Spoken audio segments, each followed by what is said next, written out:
អ្នកទាំងអស់គ្នាថ្ងៃនេះមកបរៀនគ្នាយើងមក edit វីដេអូគ្នាយើងណាចង់ edit វីដេអូច្បាស់ដូចខ្ញុំកុំភ្លេចមើលវីដេអូនេះគ្នាយើងគ្រាន់តែចូលកម្មវិធី CapCut ហើយគ្នាយើងជ្រើសរើសវីដេអូណាមួយដែលគ្នាយើងចង់កាត់មកហើយគ្នាយើងធ្វើតាមខ្ញុំមក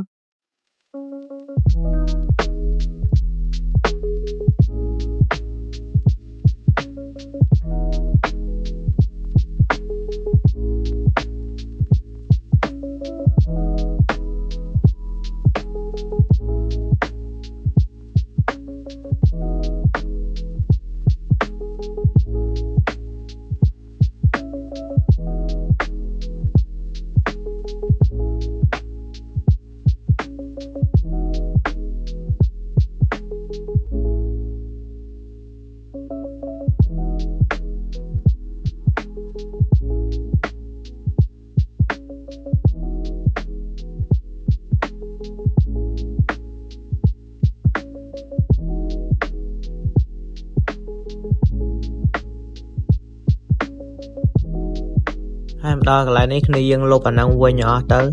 យើងទុកតែវីដេអូស៊ីនយើងបានហើយឥឡូវយើងចូលទៅយកអាវីដេអូយើងដោនទុកមិញហ្នឹងមក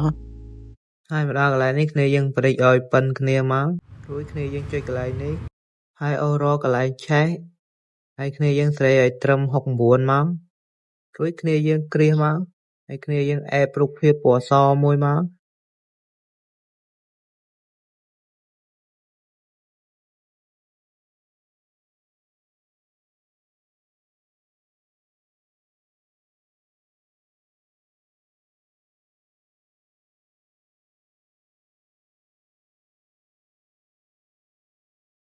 ឥឡូវដល់វាយើងសេរីក្រាហ្វិកឲ្យវារាងច្បាស់ជាងមុន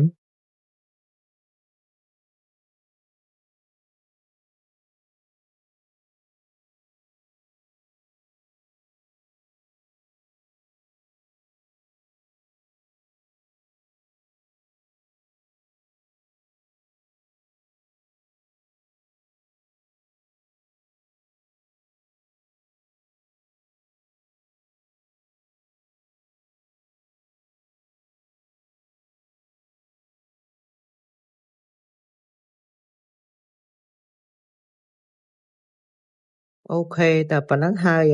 គ្នាយើងបើពេញចិត្តវីដេអូខ្ញុំកុំភ្លេចជួយចុច Subscribe ឲ្យខ្ញុំម្នាក់មួយផងណាអរគុណគ្នាយើង